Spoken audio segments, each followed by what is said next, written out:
All right, here goes the run-up and pre-takeoff checklist. We have over 80 degrees on the coolant and 40 degrees on the oil. That's both Celsius, of course. So we'll bring the power up to 2,000 RPM for the ignition check. With two mags, the left one is the intake. We'll take that one off first. Nice smooth drop, less than 50. And the exhaust side is the right, even smoother. We'll cycle the propeller, looking for a 400 RPM drop on this 23E50 Hamilton Standard. And corresponding increase of manifold pressure and a very, very slight oil pressure fluctuation. The oil flow is very high on this engine, so you don't really see much, unlike many other aircraft. And the third one goes even quicker and smoother. So now we've replaced the cold oil in the hub with warmer oil for smoother operation. We'll throttle back and verify the idle. The carb heat is in the cold position. It idles right about 550 or so. That's perfect. We'll bring it up to smooth RPM, about 1,000. We'll go around the cockpit now, left to right. Hydraulic units are both neutral. The flaps are in the up position. The takeoff trim is set. And the rudder trim is set 1 unit to the right. That's about 10 degrees. Prop is fully forward. Mixture is auto rich. The fuel is on the main tank. Ignition switches are both on. Boost pump is coming on. We have a flicker on the indication, and it's maintaining. Shoulder harnesses are locked, and the controls are free and correct. Radios are set, and we're 631 feet over sea level, so good to go. Greenwood traffic, Warhawk departing runway 27 via left climbing turnout at Greenwood.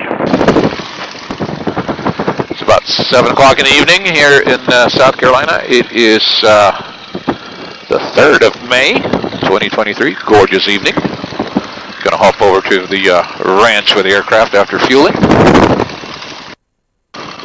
So we're going to go through a normal takeoff on a 5,000 foot runway. This is nothing special. So we're not going to use any flaps.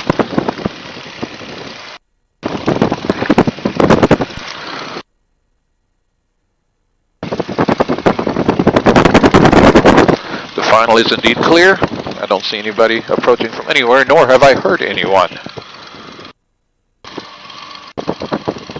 We'll use the entire runway, of course.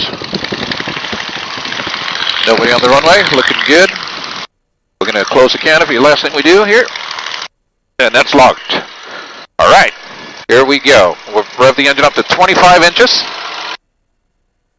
We cross with the corresponding RPM at 2150. The engine instruments are looking good. All the temperatures and pressures are good. We're going to release the brakes.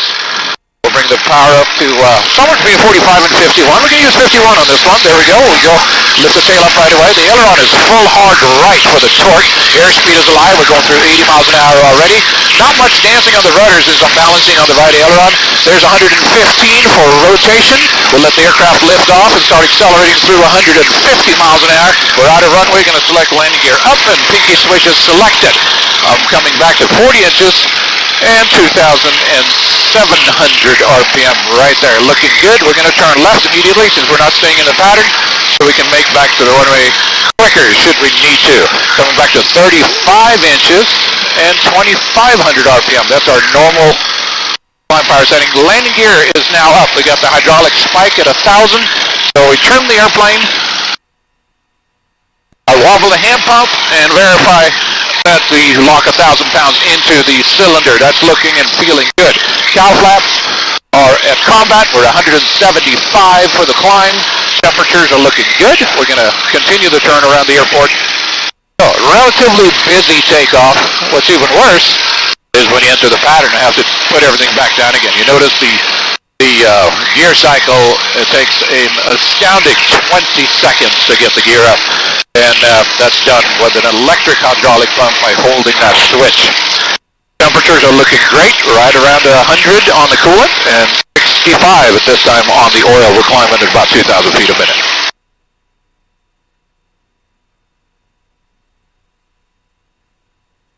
That is a normal takeoff.